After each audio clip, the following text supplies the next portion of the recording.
see what comes of it. So I'm going to get my player time here. So this first article, and I want to make those public.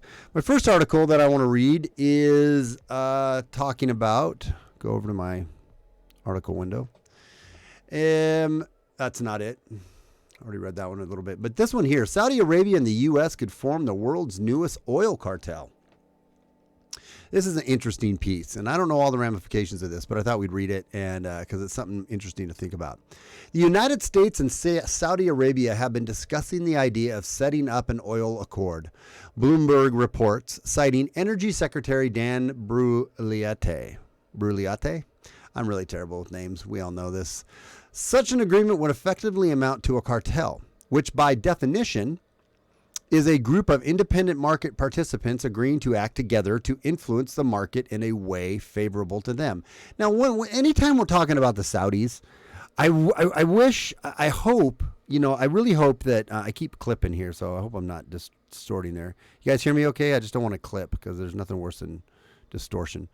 When it comes to Saudi Arabia and what we're doing, what we've done with them forever, that is insane to me, how we have been so deep in the bed with those. They're a terrible regime over there. Terrible. They're the most authoritarian regime. But they have the oil, and we set up back in the 70s a pact with them on the petrodollar, where they agreed to sell our dollar or their oil with our dollars, and we agreed to protect them. No matter what kind of crazy, murderous, authoritarian, religious zealot pieces of crap that they are. We've just decided to stay in the bed with them.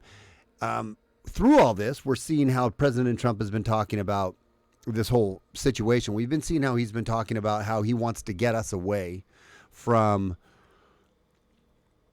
our dependence on like China, right, and other foreign nations, which I think is a very good idea. But when it comes to Saudi Arabia, we don't want to distance ourselves from them. And we're talking about possibly just getting in deeper in bed with them. For now, however, this is just an idea that some officials in the Trump administration support. The chance of it becoming anything more is unclear, according to Brouillette. There are many, many ideas that are floated around the policy space, and this is one of them.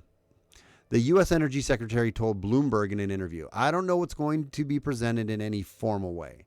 The U.S. oil industry has suffered a heavy blow from the combination of the coronavirus outbreak and the price war that Saudi Arabia started after Russia refused to cooperate on deeper production cuts. Producers are slashing spending plans, suspending share buybacks, and some have already asked oilfield service providers for substantial discounts for their services.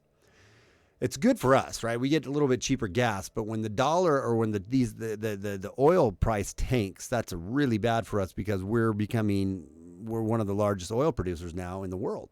And our oil producing companies are taking a major, major hit, and we can't produce the oil for as cheap as Russia or Saudi Arabia can. Ours is at like $45 a barrel, opposed to theirs being able to produce theirs at $20 a barrel. So they can sell it for $30 and still make a slight profit, whereas if we're selling it for $30, we're taking a loss. So it's an economic game that Russia has been playing to further hurt us.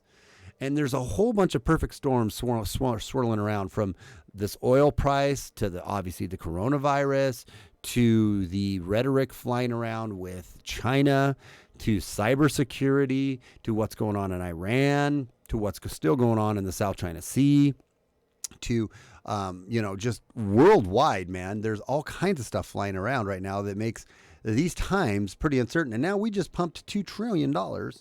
It's probably going to turn out to be more like $6 trillion stimulus package. That's a third of our debt, our national debt, which is $21 trillion.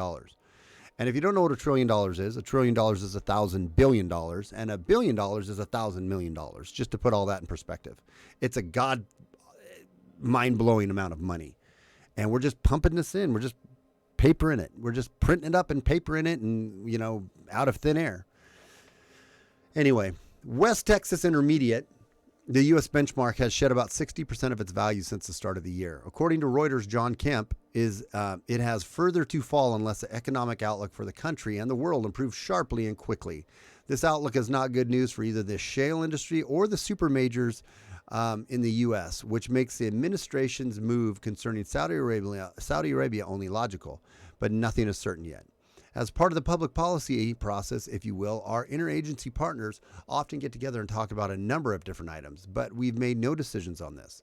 Brulette told Bloomberg, at some point we'll engage in a diplomatic effort down the road, but no decisions have been made quite yet. So this